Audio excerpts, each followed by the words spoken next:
होती थी हमने बढ़ा के वो 43 लाख हेक्टेयर कर दी।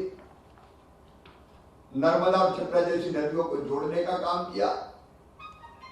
और एक बार जब मैं तत्कालीन केंद्र सरकार थी, शरद पवार जी कृषि के साथ साथ फूड मिनिस्टर भी हुआ करते थे, उनके पास इसलिए मैं गया था कि मध्य प्रदेश में गरीबों के लिए राशन का कोटा बढ़ा दें।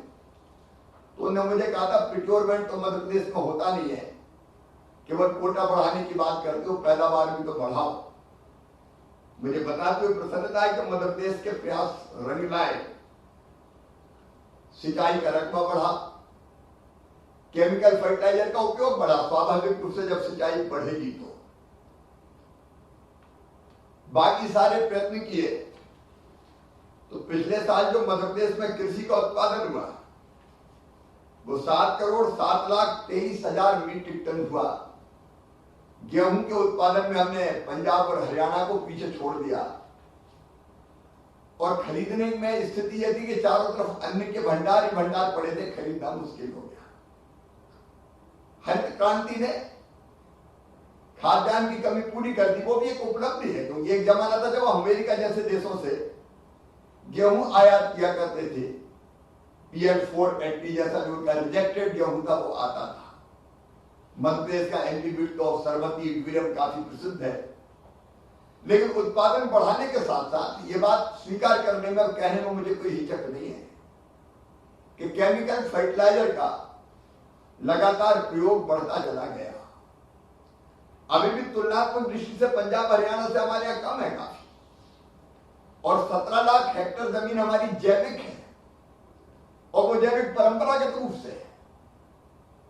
हमारे जनजाति क्षेत्रों में, आदिवासी क्षेत्रों में अभी भी किसान रासायनिक खाद का उपयोग नहीं करते, वो गोबर की खाद और अन्य चीजों का उपयोग करते हैं। लेकिन केमिकल फर्टिलाइजर के बढ़ते उपयोग के कारण कई हिस्सों में स्थिति हो गई कि अगले साल आप ज्यादा खाद नहीं डालोगे तो उत्पादन फिर नहीं बढ़ेगा, उत्पादन ठहर गया, जमीन की सतह कड़ी हो गई, पानी जमीन में जाना कम हो गया, बारिश हुई तो पानी बाहर बहने लगा, साइड ऊपर आने लगे, और धीरे धीरे यह संकट गहराता जा रहा है। और इसलिए मैं हरित क्रांति को गलत नहीं मानता, उसने देश का बड़ा काम किया है। लेकिन आज ये निश्चित ये समय आ गया है, मैं वो बातें दोहराना नहीं चाहूंगा जो आचार्य देवव्रत जी कह रहे थे। रासायनिक खादों के और कीटनाशकों के उपयोग से जो नुकसान हुआ है उसको दोहराने की आवश्यकता नहीं है। अब इसको कहीं ना कहीं रोकने की जरूरत है, और रोकने के लिए पहले हम लोगों ने जैविक खेती पर ही ध्यान दिया। मध्य प्रदेश कभी मैं स्वयं भी अपने खेत में जैविक खेती करने का एक हिस्से में प्रयास करता था। लेकिन जैविक खेती के दो जो पक्ष है, रासायनिक खाद का उपयोग और कीटनाशकों का उपयोग नहीं होता, तो स्वास्थ्य के लिए हानिकारक नहीं है। जैसी रासायनिक खाद और कीटनाशकों के कारण जो बाकी खेती हमारी इंसान की जिंदगी को खतरा बन गई, कैंसर जैसे रोग हो रहे हैं, शरीर अनेकों बीमारियों का घर बन गया है, वो तो नहीं होता था। लेकिन उत्पादन की लागत जैविक खेती में नहीं घटती, ये बात सच है। खरपतवार, बाकी समस्याएं, लागत भी नहीं घटती और उत्पादन घटता है। और इसलिए इसका विकल्प भी ढूंढा जाना आवश्यक था। और जैसा योगी आदित्यनाथ जी भी कह रहे थे कि प्राकृतिक खेती सचमुच में सही विकल्प है। और जब मध्य प्रदेश में हम लोगों ने तय किया कि जैविक खेती जहां हो रही है वो जारी रखते हुए हम कैसे प्राकृतिक खेती को प्रोत्साहित करने का काम करें। हमने कुछ फैसले किए, पिछले दिनों ही किए। आचार्य देवव्रत जी बता रहे थे कि वो स्वयं मध्य प्रदेश की धरती पर आए। हमने केंद्रीय कृषि मंत्री भी जुड़े थे, 9 लाख से ज्यादा किसान जोड़े थे। एक हमने वर्कशॉप किया था। लेकिन आगे हमने मध्य प्रदेश में तो प्राकृतिक कृषि बोर्ड बनाने का फैसला नहीं किया, हमने बना दिया है। क्योंकि प्रधानमंत्री जी के विजन को जमीन पर साकार करने के लिए, और वो विजन धरती माता की रक्षा का विजन है। धरती को आखिर आने वाली पीढ़ियों के रहने के लायक भी रहने देना है कि नहीं रहने देना, और इसलिए वो जरूरी है कि ये धरती आने वाली पीढ़ियों के लिए भी रहने लायक बचे। हमको सोचना ही पड़ेगा। और इसलिए प्राकृतिक कृषि के प्रसार प्रसार को बढ़ावा देने के लिए हमने कृषि बोर्ड का गठन कर दिया है, उसने काम करना भी शुरू कर दिया है। सीधे मुख्यमंत्री की अध्यक्षता में बनाया, चीफ सेक्रेटरी की अध्यक्षता में जो फैसले हम करेंगे उसके लिए टास्क फोर्स का गठन किया। और जिले स्तर पर भी हमने जिला स्तरीय टास्क फोर्स बनाई है जो कृषि के प्राकृतिक खेती के कामों को आगे नीचे बढ़ाने का काम करेगी। उसमें हमने जिला स्तरीय संरचना की रचना भी कर ली है, उसके बहुत विस्तार में नहीं जाऊंगा, लेकिन हमको शुरू करना है तो हम कहां से शुरू करें। प्राकृतिक खेती अभी भी मध्य प्रदेश के कई हिस्सों में होती है। स्वाभाविक रूप से किसान करता है, कुछ सुभाष पालेकर जी की प्रेरणा से, कुछ आचार्य देवव्रत जी के कारण भी लोग जुड़े हैं। लेकिन हमने तय किया, एक तो मैंने भी फैसला किया कि अगर आप लोगों को उपदेश देते हैं तो पहले अमल स्वयं भी करो। तो मैंने अपने स्वयं की खेती पर भी 5 एकड़ में प्राकृतिक खेती प्रारंभ किया, उसका फैसला हमने किया। मैंने अपने मंत्री मित्रों से भी कहा, जैसा आचार्य देवव्रत जी कह रहे थे, पूरी पे नहीं लेकिन थोड़ी थोड़ी जमीन पर हम प्राकृतिक खेती करने का काम प्रारंभ करें। एक फैसला मध्य प्रदेश में किया, नर्मदा जी, मध्य प्रदेश में जैसी गंगा जी जमुना जी है वैसे ही पवित्र नदी है नर्मदा जी, मध्य प्रदेश की जीवन रेखा है। मध्य प्रदेश को पानी देती है पीने का, मध्य प्रदेश को सिंचाई का पानी देती है, मध्य प्रदेश को बिजली देती है। लेकिन अनेक कारणों से, जिनमें से एक केमिकल फर्टिलाइजर का अधिक उपयोग, कीटनाशकों का उपयोग है, उसके कारण वो प्रदूषित हो रही है। तो हमने तय किया नर्मदा जी के दोनों तटों पर हम पूरी ताकत से प्राकृतिक खेती को प्रोत्साहित करने का काम करेंगे। कल भी हम अमरकंटक में बैठे थे इसी काम के लिए, जो नर्मदा जी का उद्गम स्थल है। दूसरे, हमने मध्य प्रदेश में कार्यशालाओं का प्रारंभ, क्योंकि पहले वातावरण बनाना पड़ेगा, किसानों का माइंडसेट बनाना पड़ेगा। जब मैं स्वयं प्राकृतिक खेती करूंगा तो मैं दूसरे लोगों को भी प्रेरित कर पाऊंगा। हमने एक कार्यशाला कर दी, हमारी दूसरी कार्यशाला हम मई के महीने में कर रहे हैं। और सबसे पहले हम अपने अधिकारी मित्रों का माइंडसेट बना रहे हैं, क्योंकि जब तक वो क्लियर नहीं होंगे तो अधिकारी हमारे कृषि और संबंधित, एग्रीकल्चर से संबंधित जो एलाइड जो विभाग है उनके साथ आत्मा के हमारे अधिकारी कर्मचारी, इनका मई मास में हम व्यापक प्रशिक्षण का कार्यक्रम कर रहे हैं। और ये प्रशिक्षण का कार्यक्रम आचार्य देवव्रत जी की मार्गदर्शन पे ही संपन्न होगा। उसके बाद हम लोगों ने जो कुछ कदम तय किए मध्य प्रदेश में, हर एक जिले में कम से कम 100 गांव, ऐसे हमारे 52 जिले हैं मध्य प्रदेश में। तो हमारे 5200 गांव में हम निश्चित तौर पर खरीफ की जो फसल है उसको हम प्राकृतिक खेती की तरफ ले जाएंगे। और 5200 गांव में भी सब किसान कर लेंगे ये मेरा नहीं कहना है, लेकिन हम वहां किसान ढूंढ रहे हैं। लगभग 1,65,000 किसानों ने रुचि दिखाई है प्राकृतिक खेती में, कुछ कर रहे हैं, कुछ ने रुचि दिखाई है। तो हम कैसे उनको सहयोग कर पाए, कैसे उनको हम ट्रेंड कर पाए, इसलिए ये जो 5200 गांव होंगे उनको, और ये हर जिले से होंगे, इसलिए हर एक ब्लॉक में हम 5 पूर्णकालिक कार्यकर्ता, जिनको हम मानदेय भी देंगे, उनकी हम ट्रेनिंग करवा रहे हैं।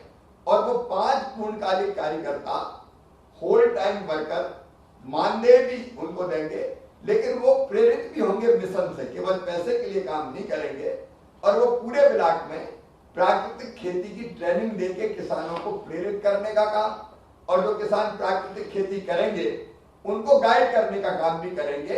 क्योंकि अगर परफेक्ट तरीके से प्राकृतिक खेती नहीं की, जैसा आचार्य देवव्रत जी कह रहे थे, तो फिर हम सफल नहीं हो पाएंगे। इसलिए ये रखना जरूरी है। फिर हमने तय किया मध्य प्रदेश के हर गांव में एक किसान मित्र होगा, एक किसान दीदी होगी। किसान मित्र, किसान दीदी पहले से कुछ काम कर रहे थे, उनको हम ट्रेंड करेंगे। और उनको ट्रेंड करके हम हर गांव में एक किसान मित्र कम से कम ऐसा होगा जो प्राकृतिक खेती का मास्टर ट्रेनर होगा, जो ट्रेंड करेगा लोगों को। अब हर गांव में अगर वो उपस्थित होगा और गांव में से 10-20 किसान भी प्राकृतिक खेती में आते हैं तो वो उनके साथ खड़ा होगा, उसको भी हम कुछ मानदेय देते हैं। तो वो उनके साथ दिनों रात खड़ा होगा, तो किसानों का उत्साह बढ़ेगा, समस्या आएगी तो उसका समाधान होगा। और उन किसानों को भी हम ये कह रहे हैं कि पूरी जमीन में मत करो, 5 एकड़ है तो 1 एकड़ में करो, और 1 एकड़ में अगर विधिवत ढंग से प्राकृतिक खेती वो ढंग से कर पाया तो बाकी किसान उसको देख के अपने आप सीख जाएंगे, फिर हमको भाषण देने की जरूरत नहीं पड़ेगी। तो पहली चीज है एनवायरमेंट क्रिएट करना, उसके लिए कार्यशालाएं, उसके लिए अलग अलग और माध्यमों का उपयोग, उसके लिए ट्रेन करके ट्रेनर लगाना, और उसके लिए जो किसान हैं उनको भी ट्रेनिंग देने के लिए वर्कशॉप्स का आयोजन करना, ये हमने तय किया है। और हमारा लक्ष्य है कि इस जून में हम 5200 गांव में प्राकृतिक खेती हम निश्चित तौर पर प्रारंभ कर देंगे। अब प्राकृतिक खेती के लिए एक आवश्यक चीज है गाय। अगर गाय आपके पास नहीं है तो आप जीवामृत कैसे बनाएंगे, घन जीवामृत कैसे बनाएंगे? तो हमने ये भी तय किया है कि एक देसी गाय प्राकृतिक खेती करने वाले किसान के पास कम से कम होना चाहिए। और उसके लिए हमने फैसला किया है कि हम उस किसान को 900 रुपया प्रति मास देंगे, मतलब एक साल में 10,800 रुपया देंगे देसी गाय के लिए। देसी गाय अगर उसके पास होगी तो वो जीवामृत बना पाएगा, घन जीवामृत बना पाएगा। उस पद्धति के गहराई में मैं नहीं जा रहा क्योंकि आचार्य जी ने और वहां जो विशेषज्ञ उपस्थित है वो उसको ठीक से ढंग से जानते हैं। फिर हमने ये भी फैसला किया है कि प्राकृतिक कृषि किट भी हमको प्रारंभ में किसान को देना चाहिए। तो जो कृषि किट आएगा उसकी 75% राशि शासन की तरफ से दी जाएगी ताकि हम किसान को प्रेरित करने का काम कर सके। एक बात निश्चित तौर पर केमिकल फर्टिलाइजर में भारी सब्सिडी देते हैं। मुझे लगता है इस साल जो डीएपी वगैरह के दाम बढ़े हैं उससे हमारे अपने देश को ही लगभग 1,80,000 करोड़ रुपया सब्सिडी पर खर्चा करना पड़ेगा। जब रासायनिक खेती के लिए इतनी व्यापक सब्सिडी दी जाती है तो प्राकृतिक खेती में प्रारंभिक वर्षों में, क्योंकि जैविक खेती में तो प्रारंभिक वर्षों में नुकसान होता ही है, हम इस सब्सिडी का उपयोग करके किसान की कुछ मदद करें। तो मैं केंद्रीय कृषि मंत्री जी से नीति आयोग के माध्यम से निवेदन करना चाहूंगा कि निश्चित तौर पर ऐसे किसानों को हमको सब्सिडी देनी चाहिए। कितनी हो उस पर हम लोग चर्चा कर सकते हैं, लेकिन वो हमको देना प्रारंभ करना चाहिए ताकि किसान आत्मविश्वास के साथ प्राकृतिक खेती को प्रारंभ कर सके। मुझे लगता है कि प्रारंभ मध्य प्रदेश ने ठीक किया। जिस उत्साह से हमने रासायनिक खेती को बढ़ावा देके अन्न के उत्पादन के सारे रिकॉर्ड तोड़ दिए, उसी उत्साह के साथ अब रासायनिक खेती से प्राकृतिक खेती की तरफ मध्य प्रदेश को बढ़ाने में हम कोई कसर नहीं छोड़ेंगे।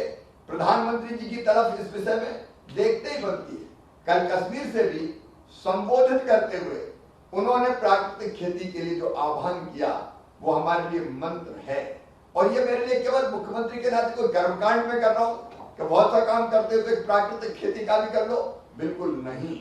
मैं अंतरात्मा से मानता हूं कि धरती माता को बचाना है, और धरती मां को बचाना है तो केमिकल फर्टिलाइजर से और कीटनाशकों से हमको अपनी धरती मां को मुक्त करना ही होगा। ये अगर हमने नहीं किया तो हम पाप करेंगे, और इसके लिए इतिहास हमें कभी माफ नहीं करेगा।